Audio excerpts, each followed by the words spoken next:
Shri B Gopalakrishnan, ഇവിടെ ഇപ്പോൾ ഡൽഹി ഹൈക്കോടതിയെ സമീപിച്ചിരിക്കുന്നു CMRL. ഈ പറയുന്ന എല്ലാ അന്വേഷണങ്ങളും നിർത്തിവെക്കണം. ഇന്ററിം സെറ്റിൽമെന്റ് ബോർഡിന്റെ തീർപ്പാണ് അന്തിമമായിട്ടുള്ളത്. പിന്നെ അതിൻ്റെ മേലുള്ള അന്വേഷണങ്ങൾ നിർത്തിവെക്കണം. അതുമായി ബന്ധപ്പെട്ട എന്തെങ്കിലും രേഖകളോ മൊഴിപ്പകർപ്പുകളോ ഉണ്ടെങ്കിൽ അത് കൊടുക്കാൻ പാടില്ല. ഇനി കൊടുത്തിട്ടുണ്ടെങ്കിൽ ഇത് ഉപയോഗിക്കാൻ പാടില്ല. ഇതൊക്കെയാണ് ഡൽഹിയിൽ പറയുന്നത്. ഇവിടെ കേരളത്തിലെ ഹൈക്കോടതിയിൽ കർത്താ പോയി പറയുകയാണ് അനാരോഗ്യം, അതിലൊരസുഖം ഡിമൻഷ്യ എന്ന് വെച്ചാൽ ഇതുമായി ബന്ധപ്പെട്ട് കേന്ദ്രസ്ഥാനത്ത് നിൽക്കുന്ന ഈ വ്യക്തി ഇനി എനിക്കിതൊന്നും ഓർമ്മയില്ല എന്ന് പറഞ്ഞാൽ അതിൻ്റെ ഈ കേസുമായി ബന്ധപ്പെട്ട ഭാവി സാഹചര്യം എന്താകും? ഞാൻ ആവർത്തിക്കുന്ന, ഒരാളുടെ അനാരോഗ്യമല്ല ഇവിടെ ചർച്ചാ വിഷയമാക്കുന്നത്. ഈ കേസിൻ്റെ മെറിറ്റുമായി ബന്ധപ്പെട്ട അതിൻ്റെ ഒരു ഭാഗമാണ്. ശ്രീ ഗോപാലകൃഷ്ണൻ, എന്തായാലും ഒരു കാര്യത്തിൽ ഞാൻ വളരെ കൃത്യമായി ഉത്തരം പറയാൻ ആഗ്രഹിക്കുന്നു. അതായത് ഇത്രയും കാലം, കുറച്ചു കാലം മാസപ്പടിയുടെ വിഷയവും കരുവന്നൂരുടെ വിഷയവും നമ്മൾ ചർച്ച ചെയ്തു. അത് കഴിഞ്ഞപ്പോൾ ഇടതുപക്ഷ ഗവൺമെൻറ്, പ്രത്യേകിച്ച് പിണറായി വിജയൻ, വളരെ ബോധപൂർവം മുസ്ലിം വിഷയം എടുത്തിട്ടു. CAA കൊണ്ടുവന്നു. അതിനുശേഷം മുസ്ലിങ്ങൾ രണ്ടാംകിട പൗരന്മാരാണ് എന്ന് പ്രഖ്യാപിച്ചു. അങ്ങനെ വിഷയത്തിൽ നിന്ന് വ്യതിചലിച്ച്, യഥാർത്ഥ വിഷയത്തിൽ നിന്ന് വ്യതിചലിച്ച് ഇത്തരത്തിലുള്ള ഒരു ന്യൂനപക്ഷ വിരുദ്ധ നിലപാട് കേന്ദ്ര സർക്കാർ കൊണ്ടുവരുന്നു എന്നെല്ലാം പറഞ്ഞിട്ടുള്ള ഒരു ചപ്പടി വിദ്യയുമായിട്ടാണ് കുറച്ചു കാലം, തെരഞ്ഞെടുപ്പിൻ്റെ ഈ സമീപകാലം നമ്മുടെ കേരളത്തിൽ കണ്ടത്. പക്ഷേ ബഹുമാനപ്പെട്ട പ്രധാനമന്ത്രി കേരളത്തിൽ വന്ന് കേരളത്തിലെ ജനങ്ങൾ നേരിടുന്ന യഥാർത്ഥ പ്രശ്നം, കരുവന്നൂരിലെ പ്രശ്നവും അതുപോലെ പ്രധാനപ്പെട്ട മുഖ്യമന്ത്രിയുടെ മകളും നേരിട്ട് ബന്ധപ്പെടുന്ന അഴിമതിയുടെ വിഷയങ്ങളും വീണ്ടും സംസാരിക്കുകയും ഇന്നത്തെ മെയിൻ സ്ട്രീമിലേക്ക് അത് വരികയും ചെയ്തു. അതോടുകൂടിയിട്ട് പരിഭ്രാന്തരായിരിക്കുകയാണ് CPM നേതാക്കന്മാർ. EDയെ CPM നേതാക്കന്മാർക്ക് ഭയമുണ്ട് എന്നുള്ളതിൻ്റെ ഏറ്റവും വലിയ തെളിവാണ് അനിൽകുമാറിൻ്റെ ഇന്നത്തെ സംഭാഷണം. അനിൽകുമാർ വേണുവിന് ഓർമ്മയില്ല, വേണുവിന് ഡിമെൻഷ്യ അസുഖം ബാധിച്ചിട്ട് വേണു ഓർക്കുന്നില്ല എന്ന രീതിയിലുള്ള സംഭാഷണമല്ലാതെ ചോദിച്ചതിനൊന്നും ഉത്തരം പറഞ്ഞിട്ടില്ല. വളരെ രസകരമായ ഒരു മറുപടിയാണ്. വിഷയങ്ങളിൽ നിന്ന് മാറിപ്പോയി ഒരു ബന്ധവുമില്ലാത്ത വിഷയമാണ് അദ്ദേഹം സംസാരിച്ചത്. ഞാനൊരു കാര്യം ഇവിടെ സൂചിപ്പിക്കാൻ ആഗ്രഹിക്കുന്നു. EDയെ ഇവർക്കെല്ലാം പേടിയാണെന്നും ED എന്ന് പറയുന്ന ഏജൻസി കൃത്യമായിട്ട് സീരിയസ് ഫ്രോഡ് ഇൻവെസ്റ്റിഗേഷൻ ഏജൻസി, ആ ഏജൻസിയുടെ അന്വേഷണവുമായി ബന്ധപ്പെട്ട് FIR വന്നു കഴിഞ്ഞാൽ ആ FIRൽ സ്വാഭാവികമായും EDക്ക് വരാമെന്നും ഇതുമായി ബന്ധപ്പെട്ട കേസിലേക്ക് വിളിച്ചു വരുത്താമെന്നുമെല്ലാം നമ്മൾ എത്രയോ തവണ ചർച്ച ചെയ്തതാണ്. ഇന്ന് പ്രകാശ് കാരാട്ടിൻ്റെ മാതൃഭൂമിയിലെ പ്രധാനപ്പെട്ട വാർത്ത തന്നെ EDക്ക് കേസിൽ ഇടപെടാനുള്ള അവകാശമില്ല എന്നാണ്. അപ്പോൾ EDയെ വളരെ കൃത്യമായി ഭയക്കുന്നു. ഇന്ന് കെജ്രിവാളിൻ്റെ കാര്യം പറഞ്ഞ് പിണറായി വിജയൻ രക്ഷപ്പെട്ടു. നേരെ പോയത് കെജ്രിവാളിലേക്കാണ്. എന്നാൽ അതേ സമയത്ത് മാധ്യമപ്രവർത്തകർ വീണയുടെ കാര്യം ചോദിച്ചപ്പോൾ അതൊക്കെ നിങ്ങൾ കൊണ്ടു നടന്നോ എന്ന് ചോദിച്ച് ഉത്തരം പറയാതെ അദ്ദേഹവും മാറി. ഞാൻ പറയാൻ ആഗ്രഹിക്കുന്നു, സുപ്രീം കോടതിയിൽ പോയി ഇതൊന്നും അനുവദിക്കാൻ പാടില്ല, സീരിയസ് ഫ്രോഡ് ഇൻവെസ്റ്റിഗേഷൻ ഏജൻസി നടക്കുന്ന സമയത്ത് EDക്ക് ഇടപെടാൻ പാടില്ല എന്ന് പറഞ്ഞാൽ അത് നിൽക്കില്ല. രണ്ടും രണ്ടാണ്. രണ്ട് ഏജൻസിയും രണ്ട് തരത്തിലാണ് അന്വേഷിക്കുക. അതൊരു കാരണവശാലും സുപ്രീം കോടതിയിൽ പരിഗണിക്കപ്പെടില്ല.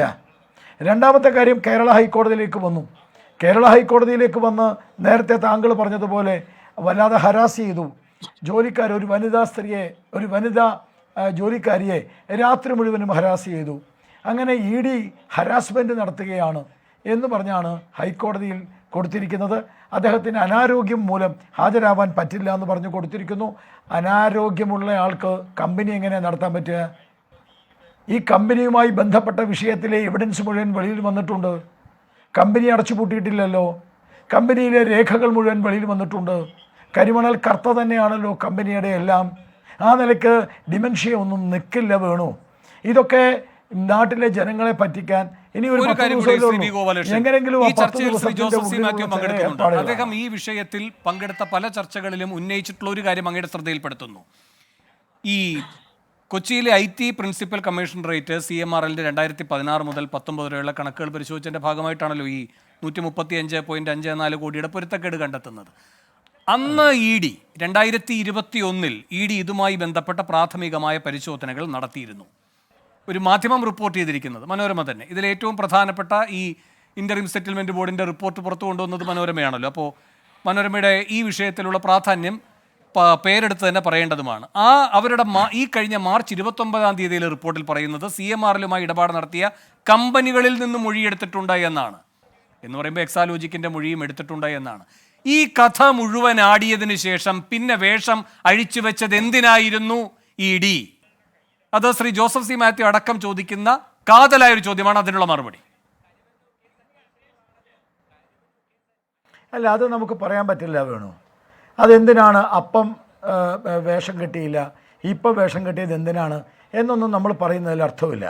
ഒരു പക്ഷേ അന്ന് പൂർണ്ണമായും തെളിവുകൾ നോക്കി പരിശോധിച്ചിട്ടുണ്ടാവില്ല, അതല്ലെങ്കിൽ അതുമായി ബന്ധപ്പെട്ട രീതിയിലുള്ള ഈ പല തെളിവുകളും രംഗത്ത് വന്നിട്ടുണ്ടാവില്ല, പലത് സംഭവിച്ചിട്ടുണ്ടാവും, നമുക്ക് പറയാൻ കഴിയില്ല. നിങ്ങൾ ഉദ്ദേശിക്കുന്നത് പോലെ ഇതൊരു രാഷ്ട്രീയ പ്രേരിതമാണ്. ശരി, അങ്ങനെയാണെങ്കിൽ ഒരു ചോദ്യം കൂടി ശ്രീ ഗോപാലകൃഷ്ണൻ ജോസഫ് സി മാത്യുവിലേക്ക് പോകുന്നതിന് മുമ്പ്, ഇപ്പോൾ ഈ പറയുന്ന ആർഒസിയുടെ ഇടപാടുകൾ, ഈ പറയുന്ന ഇത്രയും ഒരു ആരെയൊക്കെ വിളിപ്പിച്ചു, ഏതൊക്കെ രൂപത്തിലായിരുന്നു കാര്യങ്ങൾ, വീണ എങ്ങനെയാണ് അതിനോട് സഹകരിച്ചത്, അത്തരം വിശദാംശങ്ങൾ എന്തായാലും ഇപ്പോൾ ദൃശ്യങ്ങൾ സഹിതം ലഭ്യമല്ല. എന്തായാലും നമ്മുടെ അറിവിൽ വെച്ചുകൊണ്ട് SFIയുടെ അന്വേഷണത്തിൽ എന്തായാലും വീണ ഇതുവരെ നേരിട്ട് പങ്കെടുത്തതായി കാണുന്നില്ല. അല്ലെങ്കിൽ വീണയുടെ ഏതെങ്കിലും സ്ഥാപനങ്ങൾ ഇപ്പോൾ നിലനിൽക്കുന്നില്ല. വീണയുമായി ബന്ധപ്പെട്ട എന്തെങ്കിലും പരിശോധനകൾ നടത്തിയതായി കാണുന്നില്ല. അതേസമയം ഈ CMRLന്റെ ആലുവയിലെ ഓഫീസായാലും ഈ KSIDCയിലായാലും ഒക്കെ ഈ പറയുന്ന SFI എത്തിയിട്ടുള്ളതായി കാണുന്നുമുണ്ട്. ഇവിടെ ഇപ്പോൾ ഇ ഡിയുടെ കാര്യത്തിലും അങ്ങനെയാണ്. വീണയിലേക്ക് എത്തുമോ എന്ന ഒരു ഉദ്വിഗ്നത ഉണ്ടാക്കിക്കൊണ്ടിരിക്കുകയാണ് ഈ പറയുന്ന SFI ആയാലും ഇ ഡി ആയാലും. എവിടേക്ക് എത്തുന്നില്ല? അല്ല, ഈ ബോംബ് എന്താ പൊട്ടാത്തത് എന്ന് നമ്മൾ വിചാരിക്കുന്നു. ബോംബ് വെച്ചിട്ടുമുണ്ട്, എന്താ പൊട്ടാത്തത്? പക്ഷെ അതിൻ്റെ തിരിയൊക്കെ ഉണ്ട്. ആ തിരിയൊക്കെ കത്തി വേണം അതൊക്കെ പൊട്ടാൻ. അതേപോലെ 26-ാം തീയതിക്ക് മുമ്പ് അത് പൊട്ടുമോ? അതിന് ചോദ്യം ഉന്നയിക്കപ്പെടണം. ശരിയായി. അല്ല, ഞാനിതിനെ ഒരിക്കലും ഒരു തെരഞ്ഞെടുപ്പ് രാഷ്ട്രീയത്തിൻ്റെ ഭാഗമായി കാണുന്നില്ല. തെരഞ്ഞെടുപ്പ് രാഷ്ട്രീയത്തിൻ്റെ ഭാഗമായി വെച്ചിരിക്കുന്ന ബോംബല്ല ഇത്. കേരളത്തിലെ ജനങ്ങളുടെ വികാരത്തിൻ്റെയും വിചാരത്തിൻ്റെയും ജീവിതത്തിൻ്റെയും പ്രശ്നമാണ്. കോർപ്പറേറ്റുകൾ എല്ലാം കൊണ്ടുപോകുന്നു, കോർപ്പറേറ്റുകൾക്കെല്ലാം തീരെഴുതി കൊടുക്കുന്നു എന്ന് പറഞ്ഞു പ്രസംഗിച്ച മക്കളെ മുഴുവനും കോർപ്പറേറ്റുകളുടെ വേലക്കാരായി നിയമിക്കുന്ന ഈ സർക്കാർ കേരളത്തിൻ്റെ കടൽ തീരത്തെ മണൽ ഒരു വ്യക്തിക്ക് വിറ്റ് അയാളെ സംരക്ഷിക്കാൻ നടത്തുന്ന ശ്രമമാണിപ്പോൾ ഇന്നലെ വരെയുള്ള ചരിത്രം. ആ ചരിത്രം പല പ്രാവശ്യം വേഷം കെട്ടി ആടിയതാണ് നമ്മളെല്ലാവരും ഈ ചർച്ചകളിൽ. അതുമേ വീണ്ടും ചർച്ച വേണ്ടാത്തതുകൊണ്ട് ഞാനത് പറയുന്നില്ല. ഈ കടൽ തീരത്തെ മണൽ ഊറ്റി വിൽക്കുന്ന ഒരു കള്ളന് കൊടുത്തിട്ട് അതിൻ്റെ അന്വേഷണം കൃത്യമായ അന്വേഷണത്തിലേക്ക് കടക്കുകയാണ്.